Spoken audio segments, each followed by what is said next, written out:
In this question, we have to identify the graph which shows the correct variation of output voltage VO with input voltage VI. Here VD is the voltage drop across diode and operational amplifier is assumed to be ideal. So when input is positive, output is also positive because operational amplifier is in non-inverting mode. And since in diode, when P is more positive with respect to N, diode conducts. Now circuit behaves as a voltage follower circuit, and in a voltage follower, output is equal to input. So during positive half cycle, output is equal to input. When input is negative, in that case, diode is off. And when diode is off, output voltage is 0. So let us verify the option A. So when input is positive, you can see that output is equal to input. And when input is negative, output is 0. So option A is correct.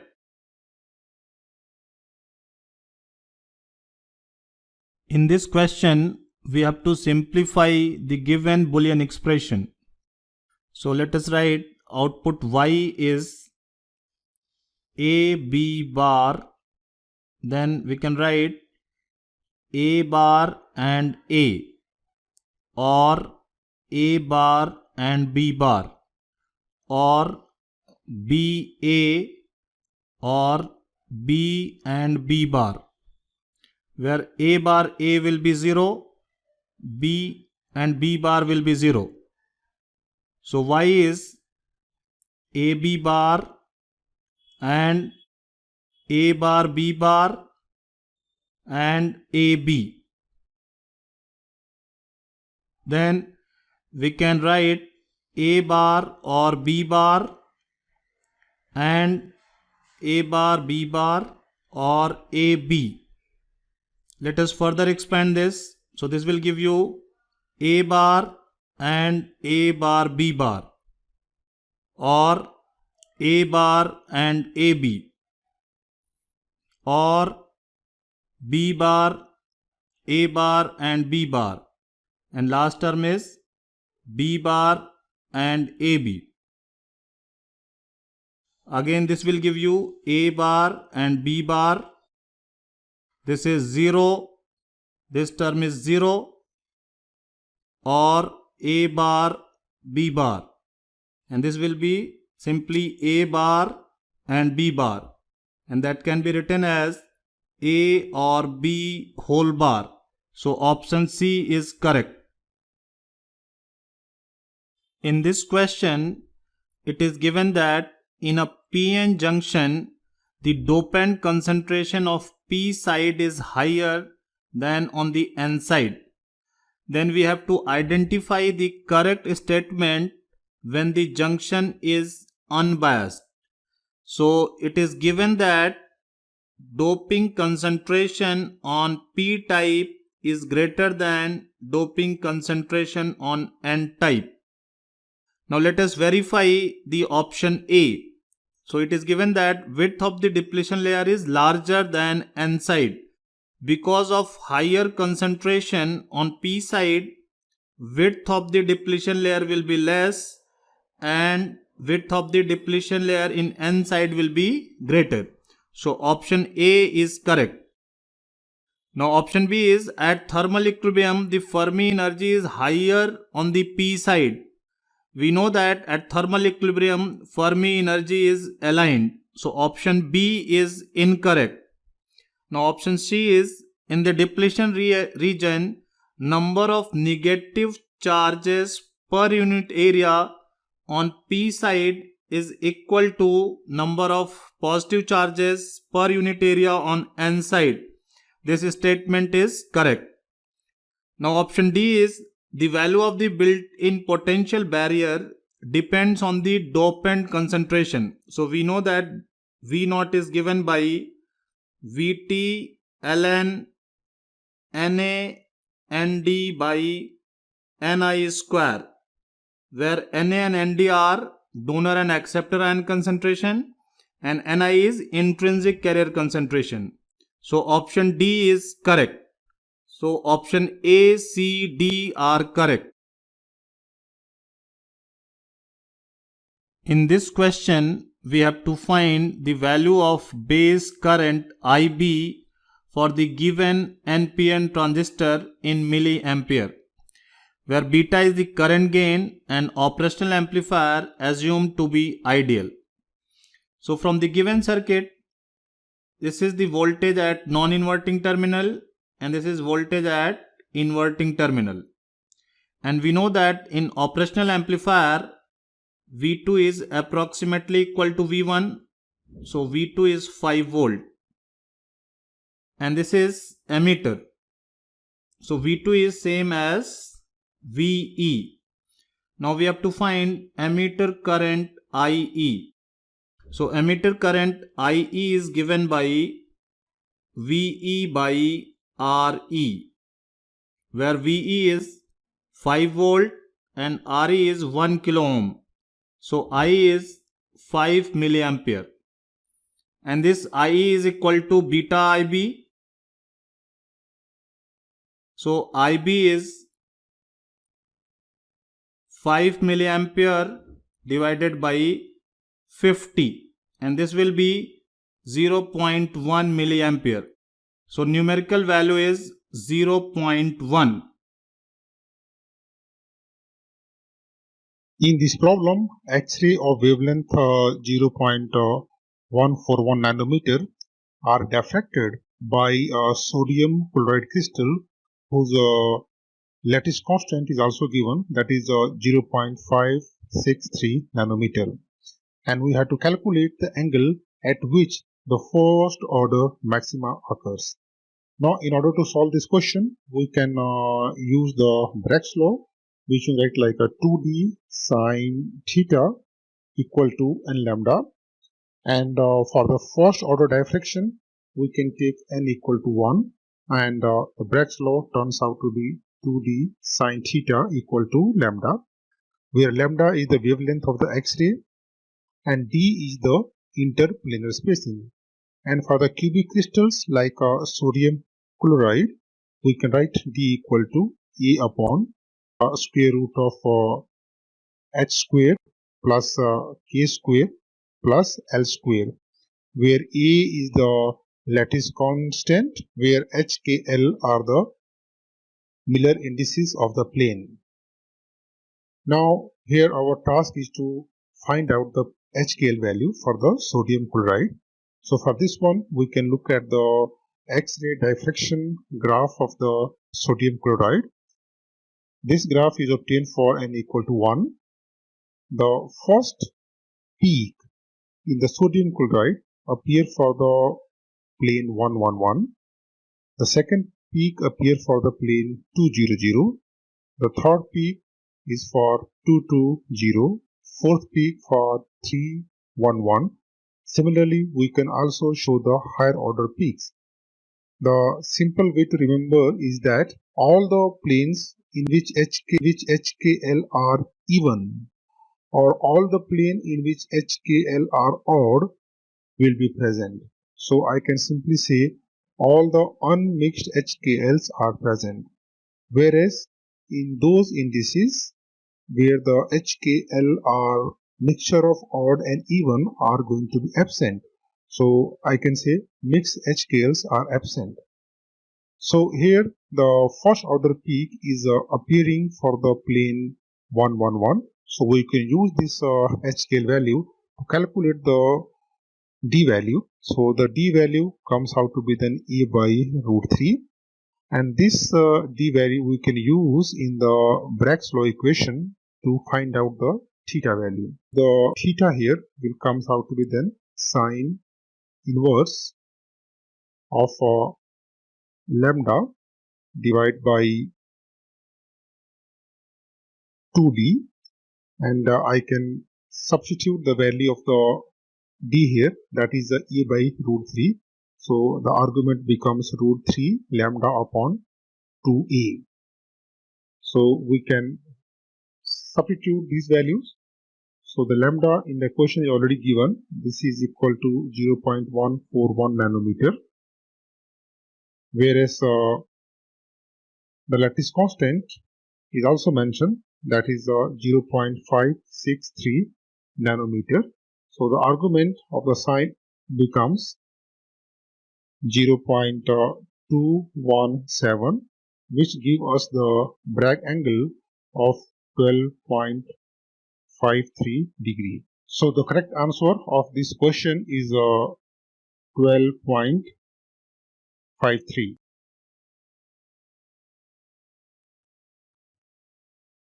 In this problem, electron density is given and we have to calculate the Fermi energy in electron volts. Now, in order to solve this question, we first need to find the expression of the Fermi energy, which represent a level below which all the states are completely filled and above all the states are completely empty at T equal to 0 Kelvin.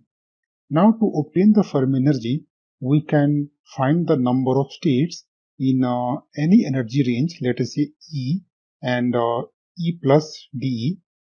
So we can represent these number of states lying in the energy E and E plus dE by a function GE dE, and this is written like V upon 2 pi square, where V represent the volume of the metal into 2 times mass of electron,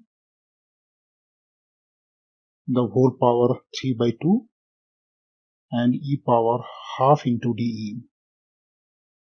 So we can also calculate the number of electrons lying in the energy range E and E plus dE, and this will be equal to the product of the number of states in this energy range and the probability of electrons to be in the state of energy E.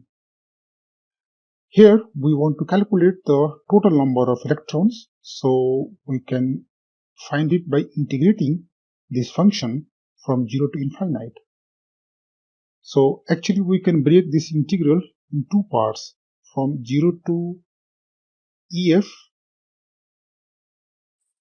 and from EF to infinite. Now at T equal to 0 Kelvin, this Fermi distribution function, this value is actually 1 for any energy lying below Fermi level, and this function is 0 for any states of energy E lying above the EF. So you can see that in the second integral this function goes to 0, and in the first integral this function, this Fe value become 1. As a result, this n is simply we can obtain by integrating this GE and DE in the limits from 0 to EF, and this will be equal to, these quantity are constant, so we can take it out from the integral, and inside the integral we have only e power half into dE. So after integration we will obtain this value, and from here we can calculate the expression of the Fermi energy, and this is equal to h bar square by 2m. Inside bracket we will have 3 pi square n, the whole power 2 by 3, where this n represents the number of electron per unit volume, and this value is already given in the question. This is 6.4 10 raised to power 28 number of electrons per meter cube. So we can put this value back in this equation. So h cut value is 1.05 10 raised to power minus 34 joule second. Electron mass is already one, that is 9.11 10 raised to power minus 31 kilogram, and inside the bracket we can put the value of the electron density, which is already mentioned. So we can solve this number. This comes out to be 9.34 10 raised to power minus 19 joule. But we have to find the answer in the electron volts, so we can divide 1.6 10 raised to power minus 19, and this will convert into electron volts. So this gives us a 5.84 electron volts. So the correct answer is 5.8.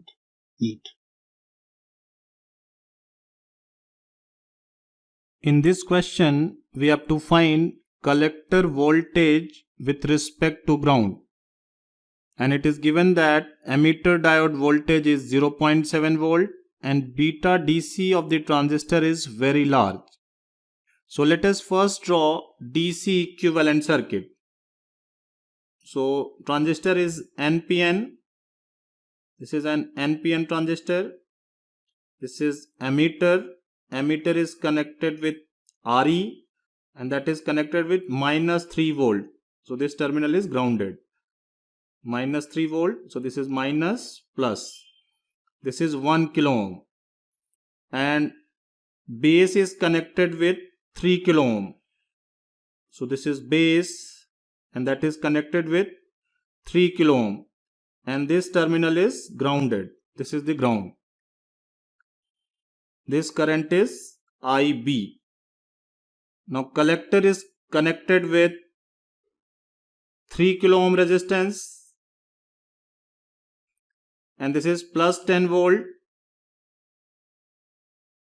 So this is plus minus 10 volt. This will be IC. So polarity will be plus minus and we have to find collector voltage with respect to ground. So this is VC. Now it is given that beta is very large. So base current IB is IE by beta. So this tends to 0. So take IB approximately 0. Now apply KVL in input section. So we will get 0 plus VBE is 0.7 volt plus current is IE. So IE into 1 kilo ohm minus 3 is equal to 0. So this will give you IE is 2.3 milliampere and that is approximately IC. Now apply KVL in this loop. So from the output section we will get minus 10 volt plus 2.3 into 3 plus VC is 0. So this will give you VC is 3.1 volt. So numerical value is 3.1. In the following circuit, the time constant RC is much greater than the period of the input signal. Assume diode is ideal and resistance R to be very large. We have to find the DC output voltage across resistance R. So let us assume this diode is D1 and this diode is D2 and input voltage is given. So input is 24 volt VRMS. So peak value will be Vm and this will be under root 2 times VRMS. So peak value of the input is 24 root 2 volt. Now we have to identify in which half cycle D1 conducts. So D1 will conduct during negative half cycle. So let us draw equivalent. This is the capacitor. D1 conducts, so it is short circuited. Input is negative half cycle, so you will get minus plus. This value is Vm. Diode conducts in this direction. So polarity of the voltage across capacitor is Vc. D2 is open circuited because it is reverse bias. So this is capacitor C and this is resistance R. In this case, charging time of the capacitor will be 0 because diode is an ideal, so resistance will be 0. Now if we apply KVL in this loop, we will get voltage drop across Vc. So that is plus Vm minus Vc plus 0 is 0. So Vc is Vm. So capacitor is charged up to Vm.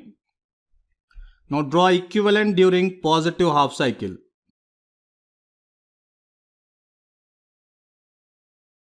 So again, this capacitor voltage will be minus plus. This is Vm. Now D1 is open circuited. So positive half cycle plus minus. Now D2 will be short circuited.